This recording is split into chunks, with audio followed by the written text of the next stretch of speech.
ആ ശരി, പോരട്ടെ പോരട്ടെ, ഇടത്ത് പിടിച്ചു പോരട്ടെ, ഇടത്ത് പിടിച്ചു പോരട്ടെ.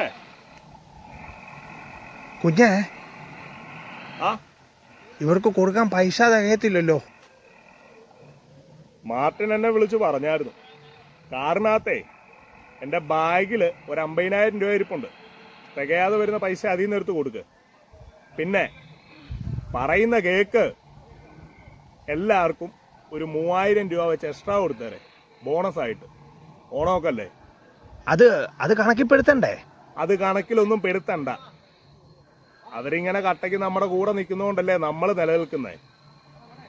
വലിയ മുതലാളി ചോദിച്ചാ എന്നാ പറയും? അപ്പം പലതും ചോദിക്കും. അപ്പനോടൊന്നും അങ്ങോട്ട് കയറി പറയാതിരുന്നാ മതി, ഞാൻ ആ കണക്കൊക്കെ ഒപ്പിച്ചോളാം. പിന്നെ രമേശനെ എന്നോടൊരു 5000 രൂപ കടം ചോദിച്ചിട്ടുണ്ട്, അതും കൊടുത്തേക്കണം. ഇതോ ആശുപത്രി കേസ് കിട്ടാണ്. അത് ഒറ്റ തവണയായിട്ട് എഴുതി പിടിക്കല്ലേ, 2 or 3 തവണകളായിട്ടേ പിടിക്കാവുള്ളൂ. വേറെ വണ്ടി വല്ല മോളിൽ കിടപ്പുണ്ടോ?